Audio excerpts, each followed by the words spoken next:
La parole est à Monsieur Dino Cinieri. Merci. Ma question s'adresse à Monsieur le Premier ministre. Dès le 15 mars, les entrepreneurs du secteur de la restauration et de l'hôtellerie ont été obligés de fermer leur établissement. Certains ont pu maintenir une vente à emporter dans des conditions complexes pour respecter les gestes barrières, mais dans les territoires ruraux, cela n'a pas été possible pour les employeurs et les salariés. La situation est dramatique. En effet, les aides du Fonds de solidarité n'ont pas été suffisantes pour payer les charges, les loyers et les fournisseurs.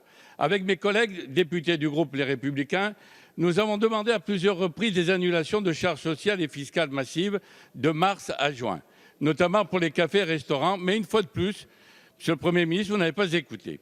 Aujourd'hui, ces commerçants ne savent toujours pas s'ils pourront rouvrir le 2 juin et dans quelles conditions.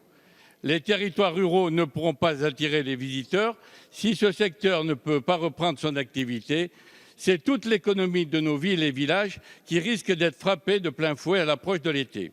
Monsieur le Premier ministre, vous demandez aux Français de rester en France pour les vacances, mais à quand allez-vous permettre aux professionnels du tourisme de rouvrir leur établissement? Sans hôtel, sans camping, sans gîtes ruraux, sans restaurant, sans café, comment voulez-vous sérieusement envisager que les Français préparent aujourd'hui leurs vacances d'été? Merci, chers collègues. La parole est à Madame Agnès Pannier. Oui, mais après, si vous voulez lui répondre, il faut bien qu'elle commence. Donc, avant que le député ne vous réponde, allez-y, Madame la Ministre, vous avez la parole. Merci, Monsieur le Président, Mesdames et Messieurs les députés, Monsieur le député Cinieri.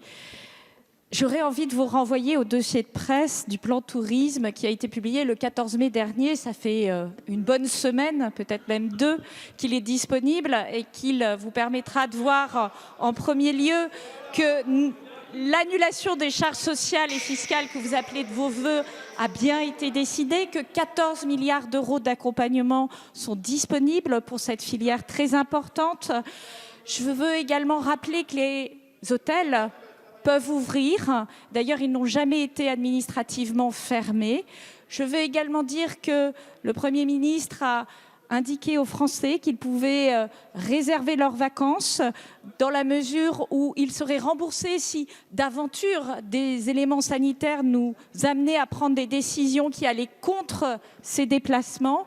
Enfin, comme vous le savez, jeudi, et en accord avec notre démarche, qui est une démarche méthodologique qui vise à prendre des décisions fondées sur des éléments de fait, des rationalités, nous confirmerons l'ouverture des restaurants, cafés à partir du 2 juin en précisant dans quelles zones ces ouvertures auront lieu, de manière à le faire dans des conditions sanitaires irréprochables. Et je crois que c'est ça qu'attendent les Français.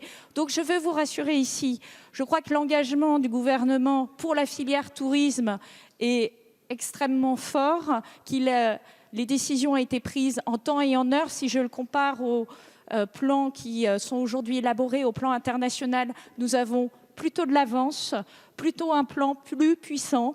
Et je crois qu'aujourd'hui, nos interlocuteurs l'ont bien reconnu. Je vous remercie. Merci, Madame la Ministre. Monsieur le député. Oui, Madame la Ministre, je souhaitais avoir une date. Vous me donnez le 2 juin. J'espère que le 2 juin sera ferme et définitif. Et que je ne suis pas journaliste, donc je ne suis pas au fait de ce qu'on lit dans les journaux. Par contre, il y a d'autres questions qui restent sans réponse. Moi, j'aimerais, Monsieur le Premier ministre, que vous répondiez aux Français qui sont dans le rouge dès le 20 du mois, qui s'inquiètent pour leur emploi, mais aussi aux inquiétudes des retraités dont le pouvoir d'achat est en berne, aux assistants de vie scolaire qui ne savent pas comment et quand se passera la rentrée, aux étudiants qui devraient passer des concours, aux parents qui doivent télétravailler tout en assurant la scolarité de leurs enfants. Merci beaucoup.